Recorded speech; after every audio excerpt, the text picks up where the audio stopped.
Welcome to tonight's edition of News Night. Coming up, BNI and security heads in Volta region meets management and teachers of Nkwanta Senior High School over accusations of rape of female teachers and wives of their male teachers. We also took pains. We said a lot. The municipal chief executive pleaded with them, the BNI and the commander of the army. They were all there to talk to them. It's part of the physiotherapy they are talking about.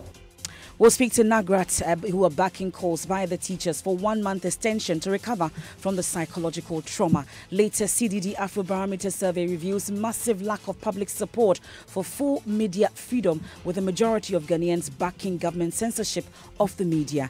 In business, high interest shown in Ghana's first oil and gas licensing round. We'll bring you the latest from the Africa Oil Week, where the Energy Minister has been speaking to Joy Business. And coming up later in sports, Normalization Committee of Ghana Football confirms it needs 7.2 million Ghana cedis to organize a special competition for clubs to keep them active in the absence of the Ghana Premier and Division 1 leagues. And Majority Leader describes as populist Kumbungu MP Ras Mubarak's decision to ride a bicycle to Parliament to protest what he says is hardship in the country. Businesses are going bust. Companies are collapsing where people are struggling. I've seen people who can't even raise 100 Ghana cedis to buy medication. It's cheap populism. It's not only populist, it's not merely populist, it's cheap populism.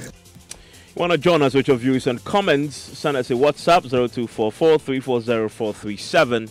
My name is Evans Mensah. I am MFA Paul.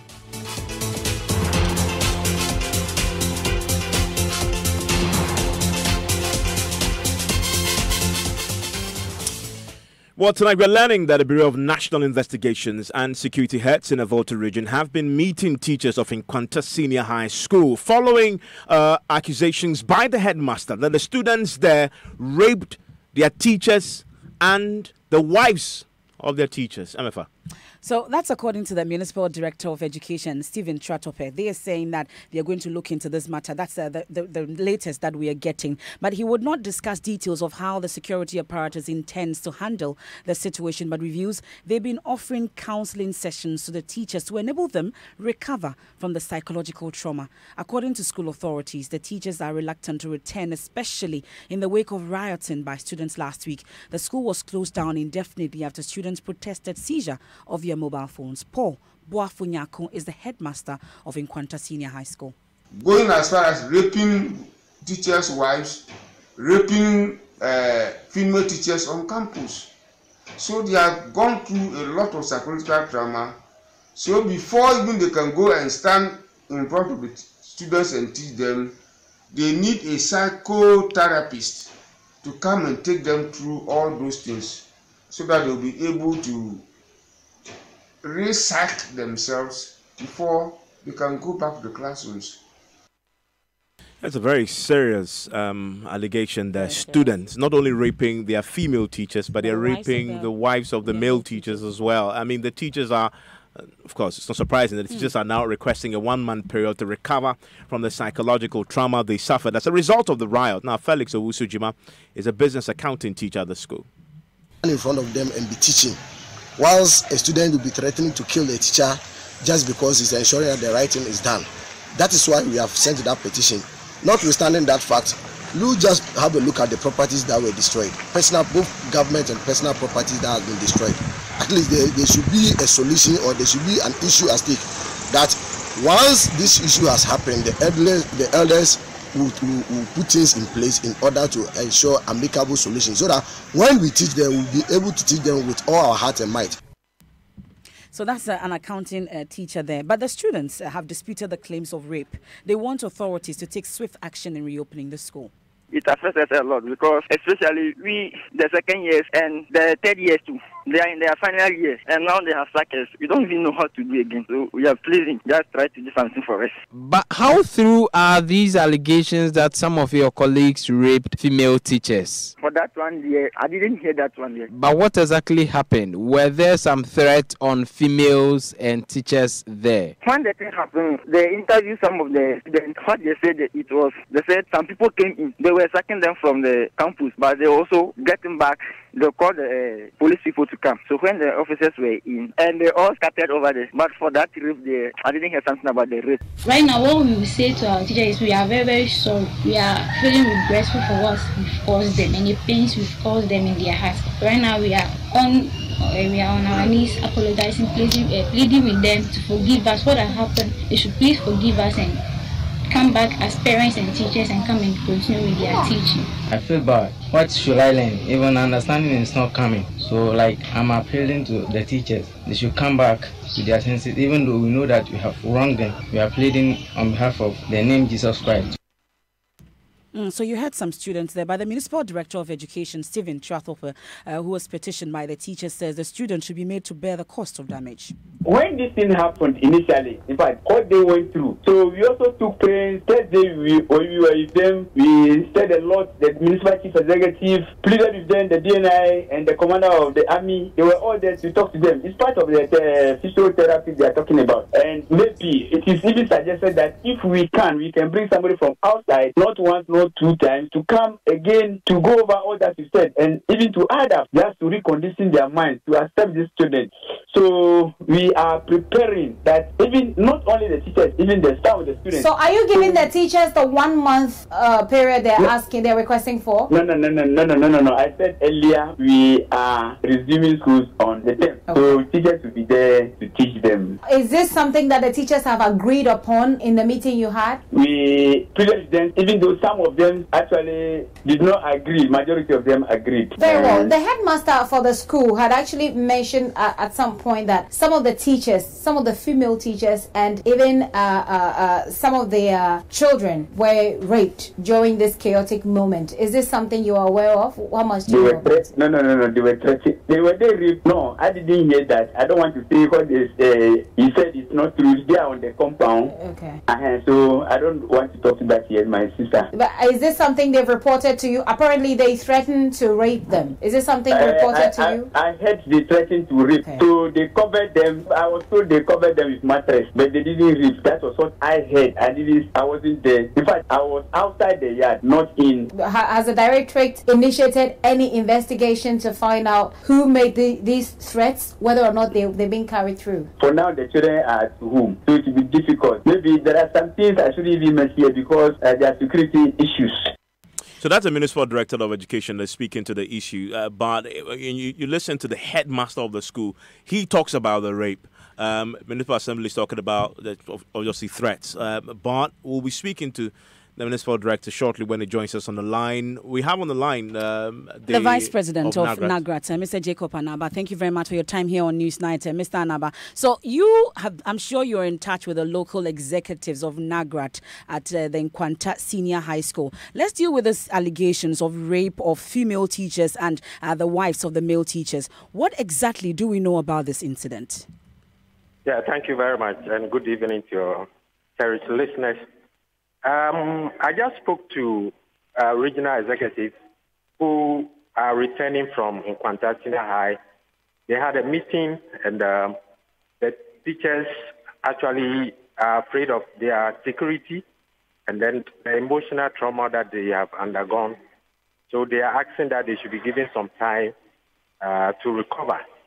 On the issue of my information is that the female teachers were threatened by the boys that they wanted to rape them. And they called on the authority to allow them have contact with the female teachers. But none of them was raped. In fact, there wasn't that act. They threatened. And so that has put some fear in the female teachers. And that is why the teachers are asking for some time to recover and be sure their security is assured. Okay, and so let me ask if in your inquiry, I don't know if you've managed to get in touch with the headmaster of the school, because we just played him at the top of the hour talking about actual rape. Yeah, I have not spoken with the head. My regional chairman who went to the school today is the one I spoke to, and the regional secretary. They, according to them, there was no rape. It's happening later or some, I don't know, but according to their report I have, there was no rape. But there was a threat by the students to rape their female teachers. So how are we dealing with this threat from the students?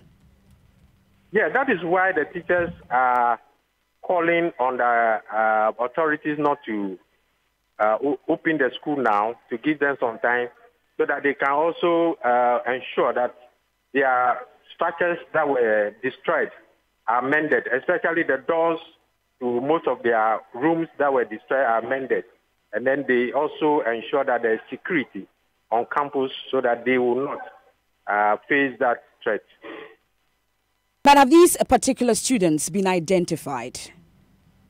As we speak, no, because they are all at home. But I know they have some information. When the students come back and they start investigation, those who made those threats can easily be identified. But as we speak, the students are not in school. We are expecting the gold badge to come next week. But they may be there and the teachers are not ready to teach them. It will take a while. But if these students are able to threaten their teachers and the wives of their male teachers that they will rape them, and you say that the teachers want a month extension as a result, if they return, what's the guarantee that they will still not undertake this threat? Has the matter been reported to the police? In fact, it's a worrying situation, and they have done so. They've reported. You know, the police came in and they could not handle the situation, so the army force was called to help. So they are aware of the situation. So they are part of the investigation team that is ensuring that security returns to the school. So are you backing this cause by your colleagues for that month extension? They actually didn't mention the time period for the extension. They just asked that they should be given some time, and we are monitoring the situation.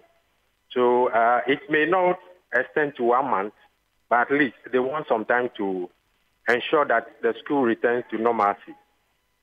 We're grateful for your time. That's Jacob Hanaba. He's the NAGRAT Vice President. Thankfully, MFA, we've just been joined on the line by the headmaster of the school, Paul Boafo Nyako.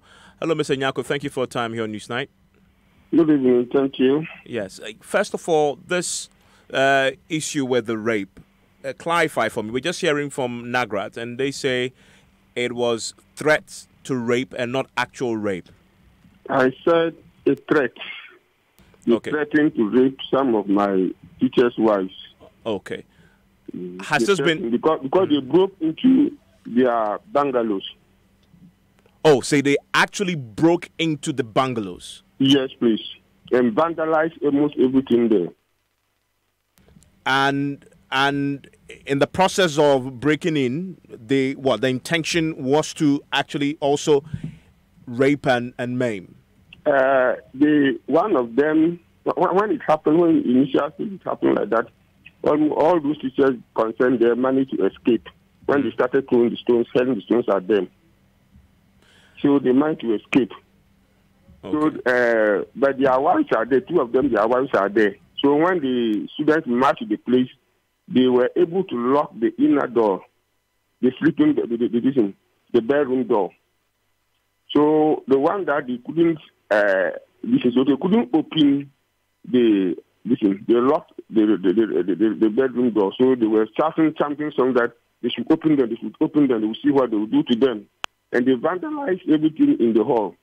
Where the master was not there, where there was no woman there, they broke into it, took away his belongings, and vandalized the rest, everything. Nothing is left in his room that is not vandalized. Is it possible to identify the students who did this, who also threatened to rape? No, we were not there because they were hurling stones at all of us. So it took the police even more than 2 hours, and it's a combined team of police and military that before they were able to enter the yard, the school. Needless to say, this has formally been reported to the police. The matter of the police themselves were we called when it happened, when they started the distractions. We called the police. So the police came. The police they even smashed the police commander's car's windscreen.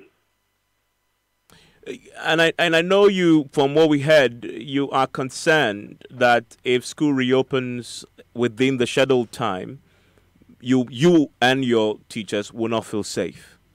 Yes, it is my concern that the school reopen within the shortest possible time.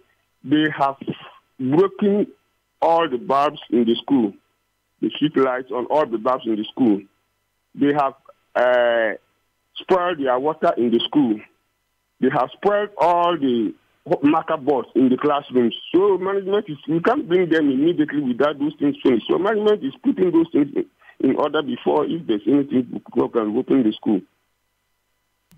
So then what happens to the GO track, those who are supposed to resume for the second phase of the double track system? One, we have no problem. We are coming on the time, so we shall receive them.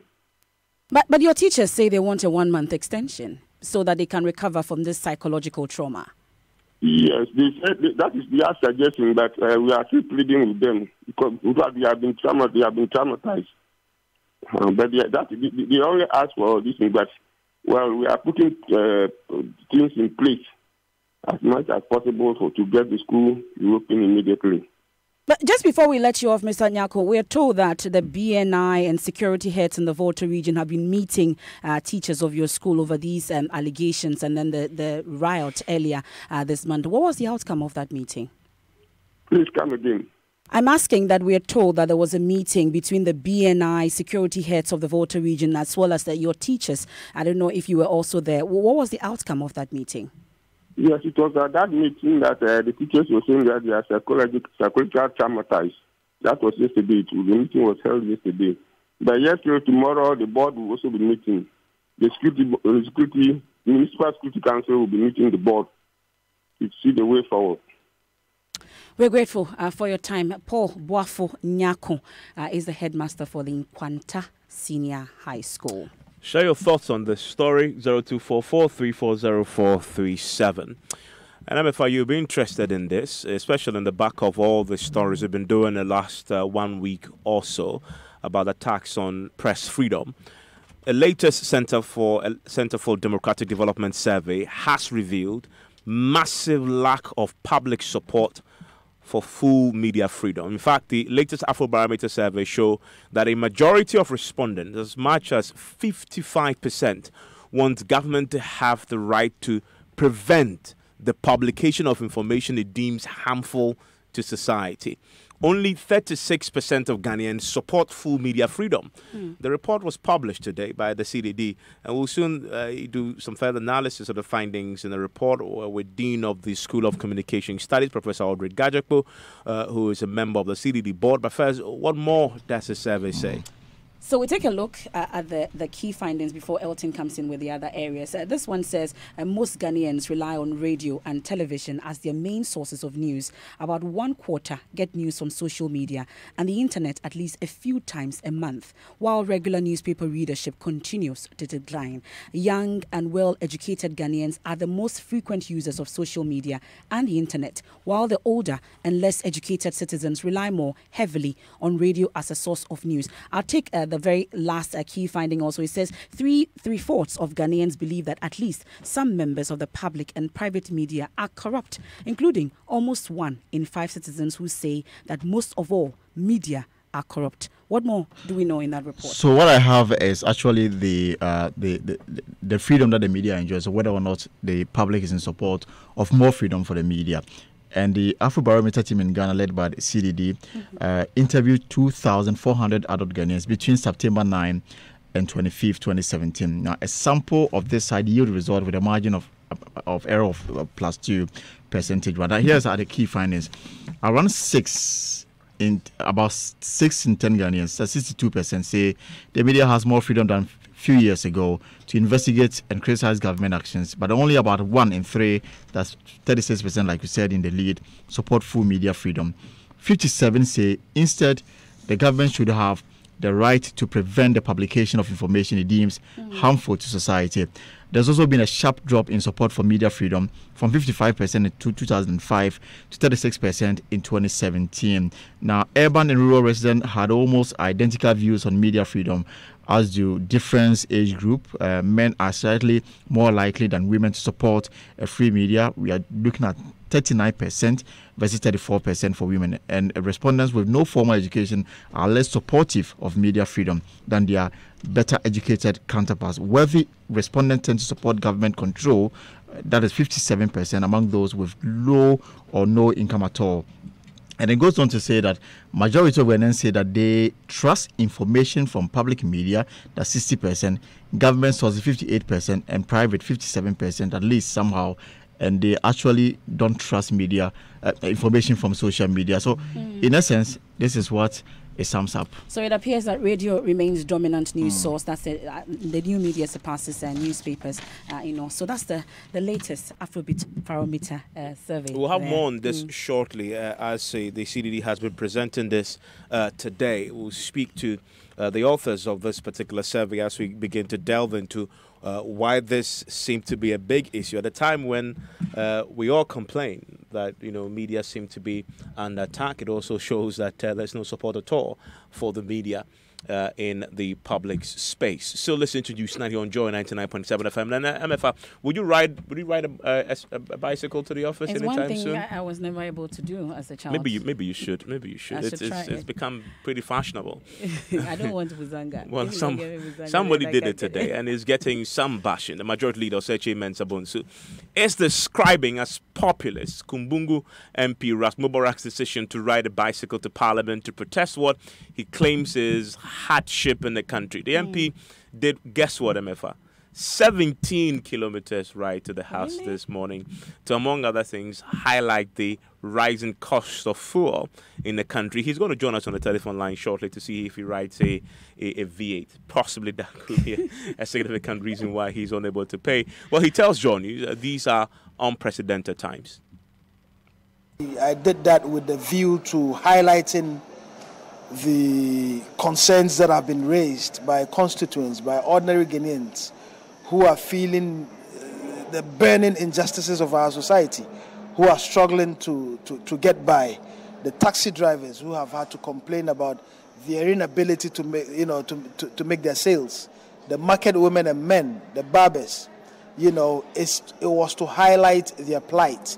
For the first time in the history of our country, we have never seen the kinds of job losses, the kinds of things we are seeing today, where businesses are going bust, where companies are collapsing, where people are struggling. I've seen people who can't even raise 100 Ghana cedis to buy medication.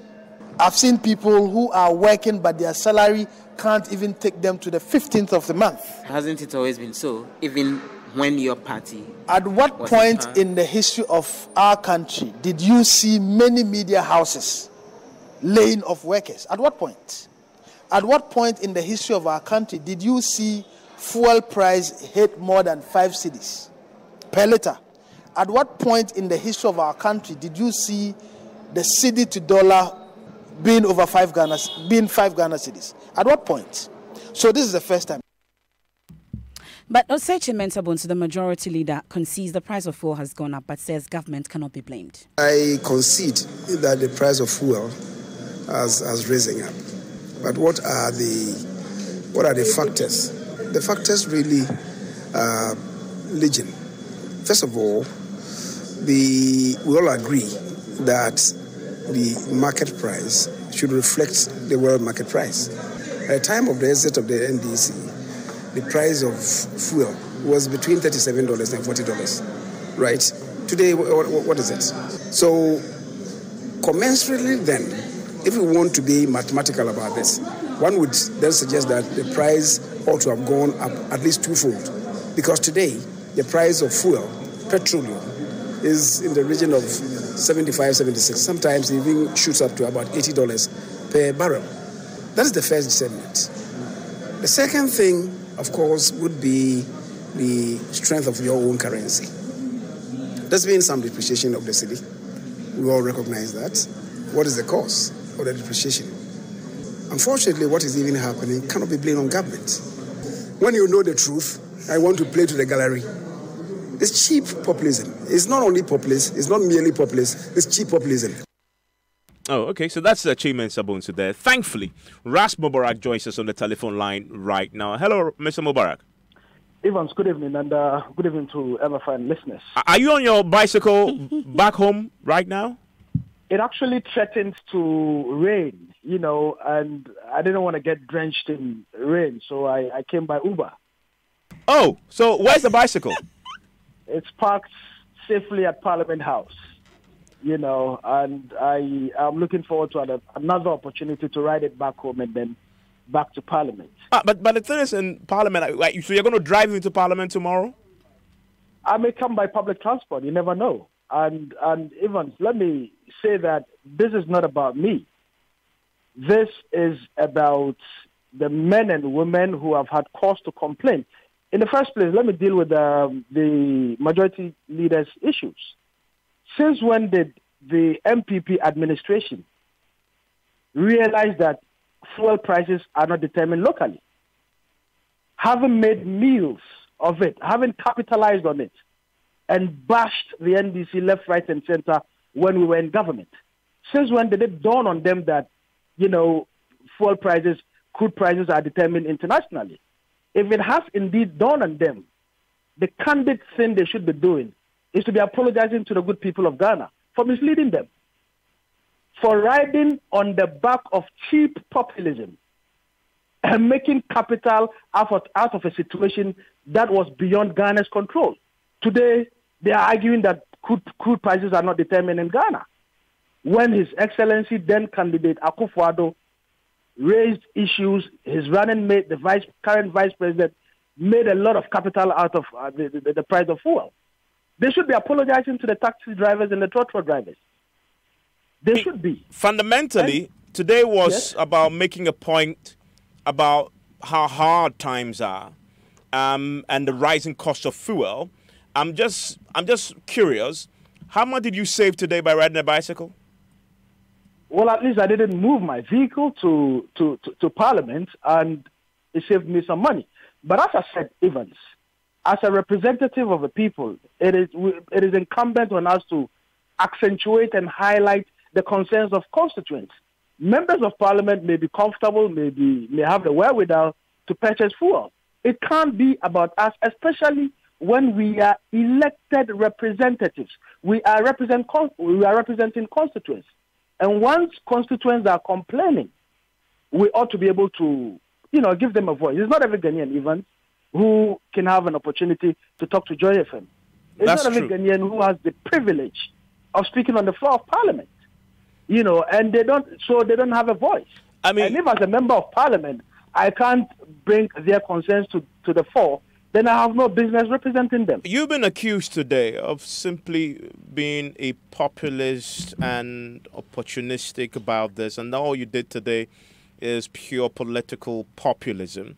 Riding a bicycle, a 17-kilometer journey to Parliament, etc., was as populism.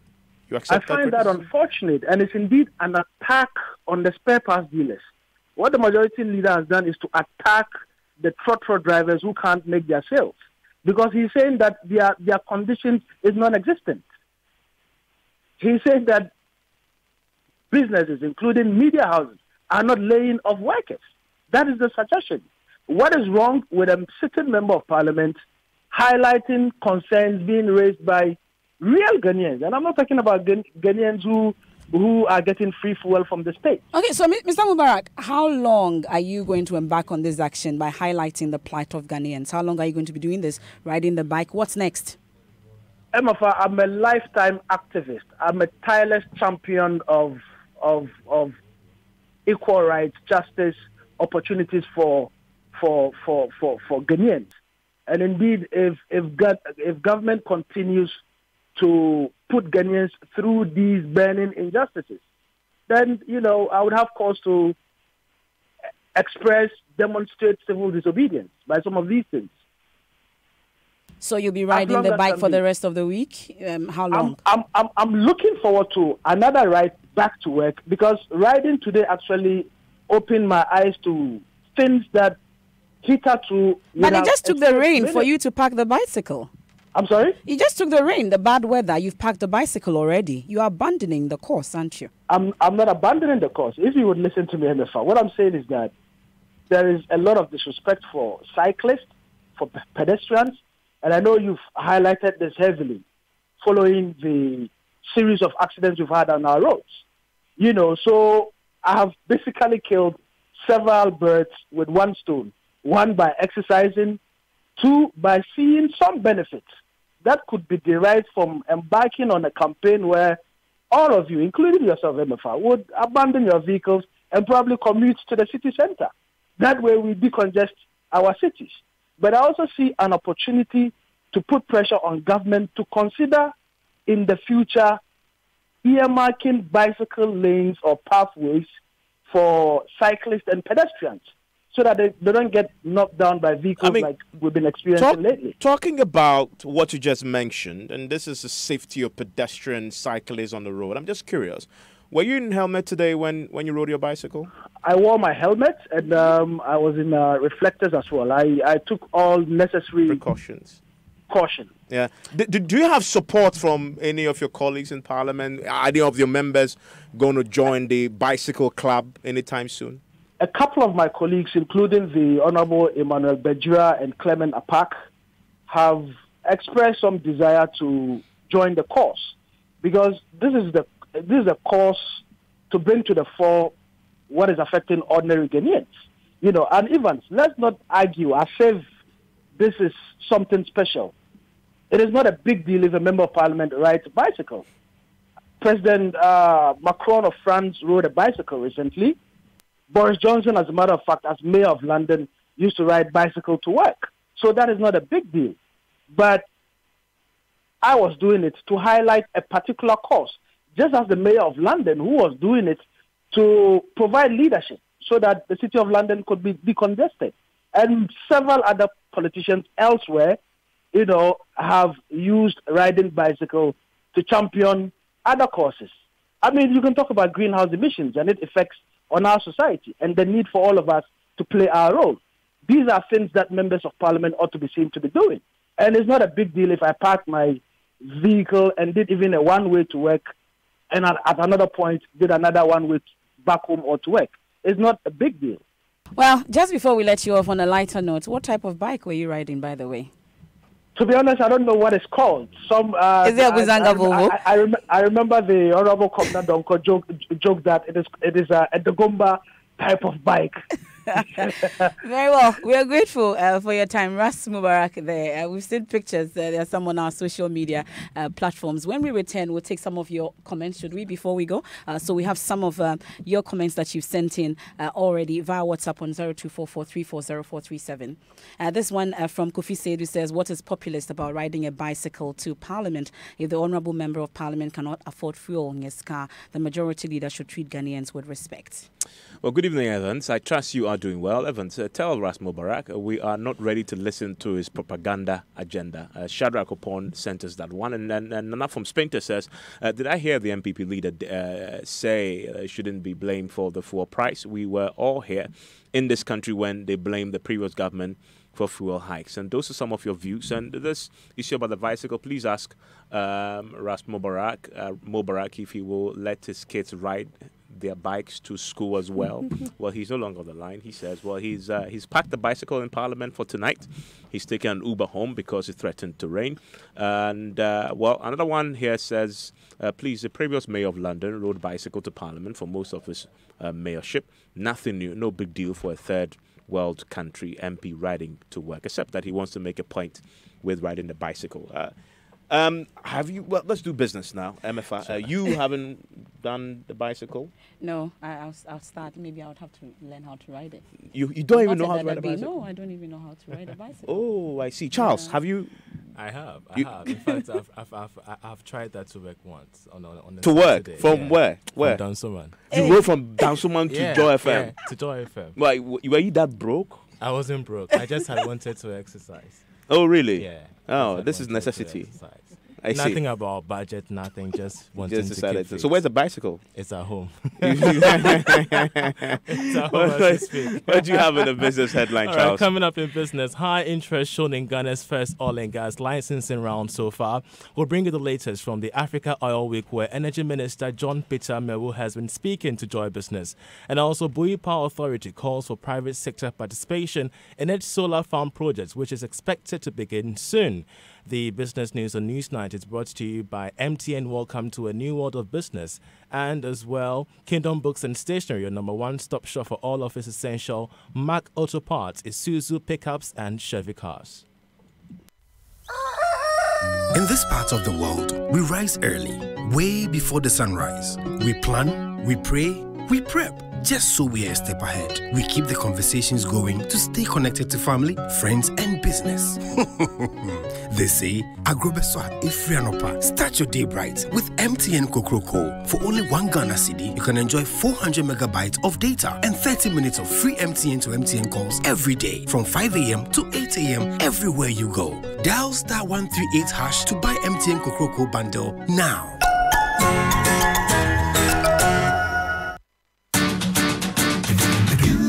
Nothing but the best, we stay above the rest. More quality, more affordability. Kingdom Books and Stationery.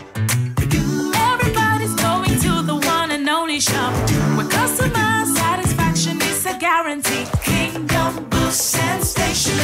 Oh yes, with our 30 days credit facility with no interest charge, free delivery services, and our free consultation on setting up your office, Kingdom Books and Stationery is unmatched in our delivery of quality and affordable office essentials, equipment, and furniture. Experience world-class customer service in all our branches in Accra, Tema, Kumasi, Cape Coast, and Takoradi. Call us on 0302-764-101 or visit our website at www.kingdomgh.com. Kingdom Books and Stationery, your number one stop shop for all office essentials and stationery. Terms and conditions apply. Joy 99.7 FM, radio for the discerning listener. And you're welcome to business here on Newsnight. The details now. Minister of Energy John Peter Mewu has indicated there is a high interest in Ghana's licensing round so far. This is after President Akufo-Addo launched the country's first oil and gas exploration licensing round last month. So far, Blocks 2, 3 and 4 are open for bidding, and deepwater Blocks 5 and 6 are to be allocated through direct negotiations. According to John Peter Mewu, there has been a great deal of interest from international oil companies and national oil companies as such since the launch. He spoke to Joy Business at the Africa Oil Week underway in Cape Town, South Africa. Events of this nature show as an avenue for market sounding and also to market exactly what we have. The interest that have been shown so far is quite very huge, and it's very interesting to know that a number of international oil companies and also national oil companies have all shown interest in our licensing round. Since this being the first, we need to get it right and get it done properly. One of the challenges or difficulties that befall producing countries is when your licensing round fails in terms of when it's not well patronized. But I think where we've gotten to now, the interest is quite high, and we are extremely sure that the level of participation is going to be high. Minister of Energy John Peter Mewu. Meanwhile, Ghana is expected to host an exclusive roadshow and bidding round highlighting licensing and investment opportunities to global operators and investors who have gathered at the conference. The Chief Executive of Bui Power Authority, Fred Owari, has called on the private sector to consider investing in the authority's solar projects to boost grid power supply. The authority has already begun processes to set up a 250-megawatt solar plant in the Bonahafo region, which is estimated to cost about $56 million to shore up the country's energy mix. Speaking to Joy Business, Fred Owari said having a public-private partnership with regards to solar project is the best option of the company. Having invested in the switchyard itself, BP does not intend using our money or the country's money, borrowed or acquired or whatever, in building the solar farms. We want individual partners, corporate or individual persons. So far, we do have so many applications of getting the permits from EPA and the Energy Commission. So part of the reason why the construction has not gone on is that we do not want to use our own money. We want the private sector to come in. But the process for the private sector has been a bit delayed than expected. But where we stand today, it is just possible that before the end of the year, we'll start clearing the land for the first solar plant to be constructed. I also want to find out. CEO of the Buipa Authority, Fred Oware. Telecoms giant MTN Ghana says it is doing more to reduce to the barest minimum cyber risks that are associated with its brand. According to the firm, it is still in the business of increasing its market share, hence the need to block all loopholes. Customer Relations Executive at MTN Ghana, Jemima Kote-Walsh, spoke to Joy Business at the MTN Customer Service Awards, which appreciated about 30 customers for their commitment, service and support to the success of the brand. We're busy working with this with the agencies concerned, and we continue to educate our customers, to protect themselves by not sharing their PIN. Anyone, do that, you protect yourself, and then to always reach out to us when in doubt by calling our call center on 100, that's 100, or any of our service centers or online channels. And as well, I want to say that if there's any information coming from MTN, it will come from our official contact line, which is 0244 300,000. And I think that if our customers follow these simple guidelines, they will be well protected, even as we work together with security agencies to bring about the broader protection for our valued customers. Customer Relations Executive at MTN Ghana, Jemima Kote-Walsh.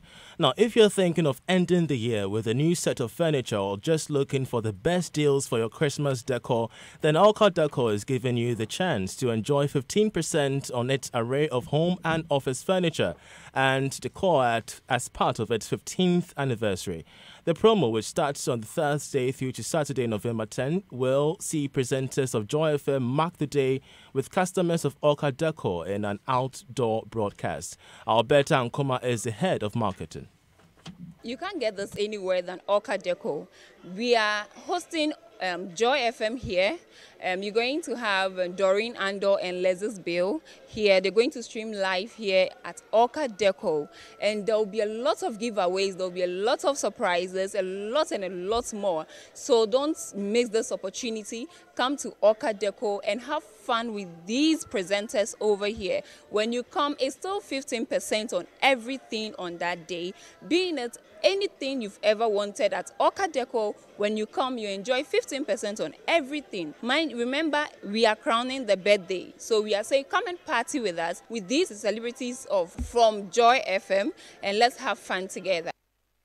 Alberta Nkuma is the head of marketing, and that's how we end business on Newsnight. Thank you very much, Charles Ayete. Now, Medina MP Boniface Abubakar Sadiq is assuring work on footbridges on the Medina-Adenta Highway will be completed in about 4 months. He tells Joy News President Akufo-Addo has given executive approval for emergency release of funds for the completion of the footbridges after he raised the issue at Cabinet. More than 180 deaths have been recorded on the road this year alone. The Ghana Highways Authority had indicated the work could be done in a year, but the MP says it will be less. Mr. Sadiq says portions of monies for the work has already been released. I had the opportunity to be in Cabinet. We raised the matter. The President, in his own wisdom, has given approval for the completion of the footbridges. But it was being constructed by a Chinese company. Where the President has given approval means what exactly? Because earlier there was a complaint that funds were unavailable. What you should know is that the whole bridge is about 10 years old now. Under normal circumstances, the major part of the whole bridge has been done. What is left is just the arms of the bridge, where you climb and where you descend. That's the only places that were left. But that is the footbridge itself. So that the President's approval is that what exactly? Which means that the President has authorized the Minister for Finance to assist the Minister for Roads and Highways to ensure that those bridges are completed. But the fact that the approval has been given doesn't mean that the project will be completed immediately. You heard the MP for Medina, Boniface Abubakar Sadiq. Meanwhile, former Dean of the Gimpa Law School, Kofi Abuchi, says the deaths come down to what he describes as misplaced priorities by parliamentarians. He was speaking at a lecture on the importance of civic responsibilities and accountable governance here in Accra. Nancy Emefa-Jadosi has more in the following report. In the past few days, there's been a big media campaign for the completion of 6 major footbridges on the Medina-Adenta Highway, which is said to have claimed about 192 lives in the last year. Many of these were children crossing the highway to school. The gruesome deaths have triggered a conversation with an urgent call on the government to fix the bridges. Former Dean of the Gimpa Law School, Kofi Abuchi, attributes the situation to the failure of parliamentarians to act in the interest of their constituents. So you have parties in parliament seeing themselves as extension of the executive.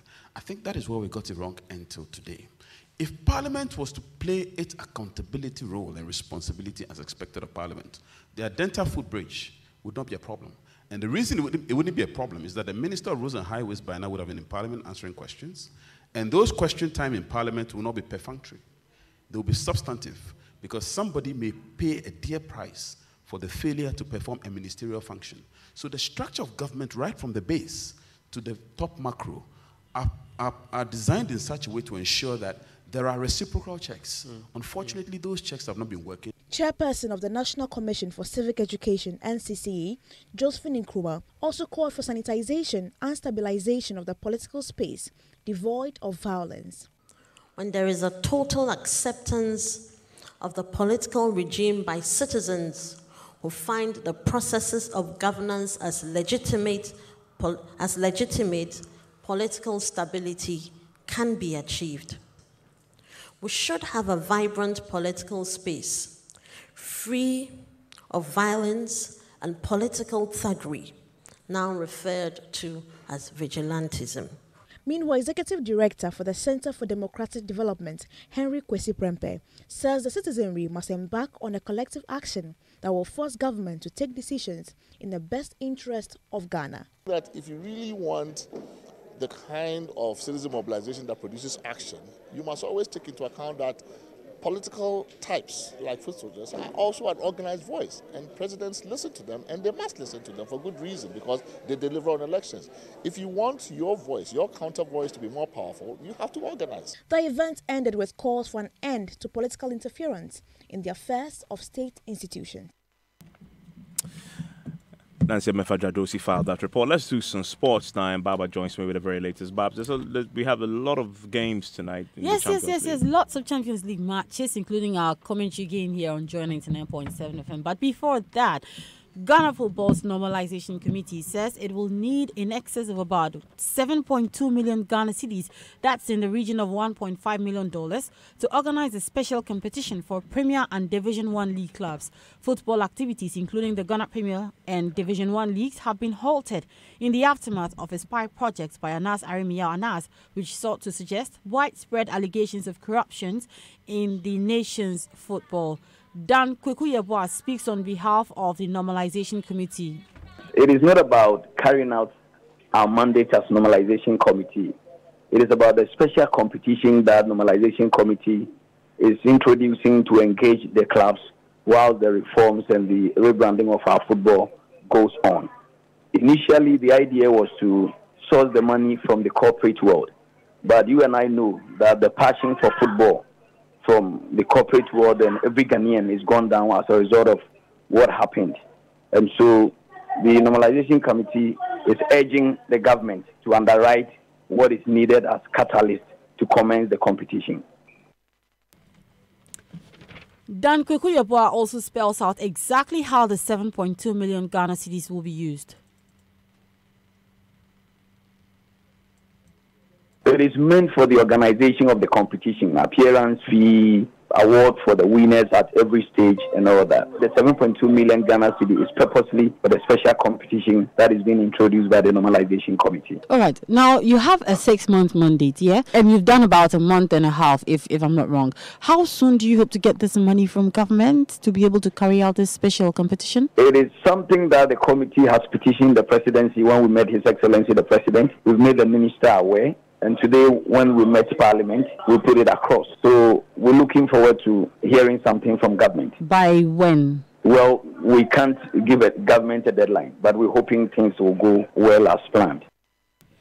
Right, so away from the normalization committee and the 7.2 million Ghana cedis needed to organize a special competition for Premier and Division 1 league clubs, we do some Champions League. And tonight at exactly 7:45 p.m., join Gary L. Smith and George Addo Jr. for commentary on our feature game between Napoli and PSG. But there are other matches happening today. Monaco is losing at home to Club Brugge by 3-0. That game is actually on recess. Atletico Madrid are also at home to Borussia Dortmund, also in Group A. And then in Group B, later on, Inter Milan take on Barcelona. Tottenham Hotspur are at home to PSV Eindhoven. Red Star Belgrade are beating Liverpool by 2-0 in Serbia. And that game is also at half-time. Napoli take on PSG, and that game is live on your Super Hits Radio, Joy 99.7 FM. In Group D, FC Porto take on Lokomotiv Moscow, and Galatasaray travel to Germany to take on Schalke 04. That will be your sport for now. Back to you, Duke and Duchess of Newsnight. Thank you very much, Babs. What does that make me? Huh? What does that make me? The butler. The what? The butler. Oh, The butler. I decline. Finally. Evans, I will sue you. Trust me. Yes. Now, the Executive Director of the Center for Democratic Development, CDD, H. Kwesi Prempeh, tonight asking for a more united and louder call for the removal of corrupt officials in the country. According to him, if the calls for action from ordinary Ghanaians are louder than that of political activists, governments will be compelled to take swift action. Citing the recent case involving the maritime boss, the CDD boss says if the calls for action to be taken against Mr. Kwame Owusu were massive, united and coming from non-political actors, those in charge would have listened. Citizens get the government they deserve. The meaning of that saying is that if you want good government, you will get it, but you have to work for it. If you want bad government, you're also going to get it. And the easiest way to get it is by omission. You wash your hands off, and they'll do as they please. I'm sure in recent times you've heard the news about maritime authority boss making a just comment about having 11 air conditioners in his 4-bedroom apartment. For you, as someone you said as CDD, are you disappointed with the approach of government? Because so far we have heard nothing about all of this. But you see, politicians act politically. They look at the organized, mobilized political pressures. Don't forget that the most organized citizen voice in the country is in political parties. So, as you were saying, people are disappointed and all of that. There are also people within the parties, at least within that party, who are also organizing to back that guy up. So, a politician, a president, for example, who is looking at the politics of the matter will say, well, does that guy have support? Does he have a lot of... He would look at who is behind him and says, well, there are these foot soldiers who are supporting him. And then there are these, discordant voices, not particularly organized. It's really a matter of whose voice is the loudest, whose voice is felt the loudest. And I think that if you really want the kind of citizen mobilization that produces action, you must always take into account that political types like foot soldiers are also an organized voice, and presidents listen to them, and they must listen to them for good reason, because they deliver on elections. If you want your voice, your counter voice to be more powerful, you have to organize. You have H. Kwesi Prempeh, of course, on this issue about the maritime boss. Our checks at the authority indicates that even though no timeline was given by the Transport Ministry for the completion of investigations, the investigations are currently ongoing. But the board is, however, unable to tell when exactly it will conclude that investigation. Of course, we'll be checking more on that and bring you the latest on that investigation. But let's head to Parliament and speak to Chairman of the Roads and Transport Committee, Samuel Ayepe. Thank you very much for your time here on Newsnight. So 135,000 for end-of-year party, 1 million for the renovation of a 2-bedroom residence into a 4-bedroom one. Is this a matter of concern for your committee? Hello, Honorable. Hello, yes. Your line was very faint. Okay, is it much better now? Can you hear me? Yeah, it's better now. Okay, so we're talking about the Maritime Authority case that came up, 135,000 for end of year party, 1 million for renovation of official residence. And I'm asking if this is a matter of concern for your committee. Oh, why not? We are much concerned, and for that matter, first of all, let me extend my greetings to your listeners. Yeah, I'm much concerned, and then I've spoken to the minister, the sector minister, and he told me yes. He has also heard in the news and invited the Director General, and there's a need for him to know the facts from a third party. So he has asked the board to investigate the issue and report to him. So when he gets the report, then he will also know the facts of the issue and then get back to the committee. So what the committee is doing that when issues like this happen, we normally allow the executive arm of the government to handle it. And when it's getting out of control or their control, then we step in. Or if we have a petition from anybody, any interested parties to the Speaker of Parliament, a referral will be made to the committee. Then, of course, we have the power to go into the matter to help get into the bottom of the issue. So, yes, we've been monitoring what is happening in the news. We've been monitoring what other interested parties are saying. We've been monitoring the press conference that was held by the DG. We've spoken to the minister and other stakeholders. So we are monitoring the situation. When it gets to a point that the committee ought to step in and then find a lasting solution to this issue, we will do that. We're grateful for your time. That's Samuel Ayepe. He's the chair of the Roads and Transport Committee of Parliament. Well, MFI, if you have a kid in senior high school, you probably will notice that either they are just about going to school or they are just about vacating because the double track system, the first, what is it, the green track? The green track. The green track? The double track will go in November. The gold track. Yeah, the gold track is going in November. Yeah. It's just about, the first phase is just about ending as the green track. And there's been an assessment of this done by the Ghana National Association of Teachers, and they say they are excited about the prospects of the double track system as the gold track goes to school in the coming few days, and they are simply asking for more education to be done to make the policy successful. Richard Kudonyako has more. I saw about 150 students in a classroom. So where am I going to sit? I was confused. Sounds of some pioneers of the free senior high school policy at the just ended Graphic Stanbic Bank dialogue on the double track system in Cape Coast. The students recall unpalatable moment they had in the last academic year. This ranged from overcrowded classroom, poor quality food served them, and a host of others.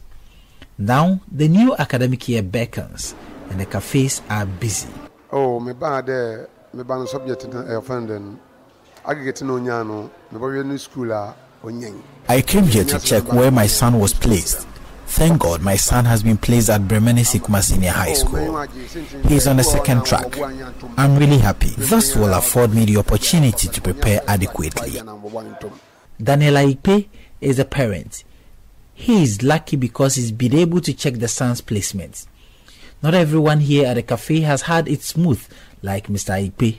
The senior high schools that ultimately will accommodate the students are without much activity today because schools are yet to return from vacation. But are the schools prepared at all? Since we vacated this past July, almost every week the academic board meets because new development come in almost every week, and therefore we have to also base ourselves for it. Judni Odatemisa is a head of department in one of the senior high schools in Cape Coast. He feels in every new policy there are bound to be hiccups, and such hiccups can be surmounted with sober mind. Richard Kudonyako's report there. And just before we go, some of your comments that you've sent in. This one from Abdul Waris, UDS Tamale, says if our parliamentarians really want to help the citizenry, they should consider doing away with their huge salary and expensive V8 and let there be trickling down effects on voters at the rural communities who vote for them. And this one also from CK Nyako in Sunyang says the Kumbungu MP has still not recovered from the NDC's humiliating defeat. And Nene Nyumute from Dansuman says today Osechi Mensah Bonsu knows the factors that go into fuel pricing. So when Bawumia was calling John Mahama wicked, hypocrisy is the reason why this country is not developing, he says. And finally, this one from Yao in Tema says Ras Mubarak had to get out of the comfort of his 4x4 vehicle to realize the need for bike lanes and pedestrian markings. And with the threat of rain, he jumped into an Uber vehicle. Ironic. And that's your comments here on Newsnight. And that's it for Newsnight. My name is Havans Mensah. I am MF Apau. The Geek Squad are taking all your questions, nagging questions on technology right here. Do stay.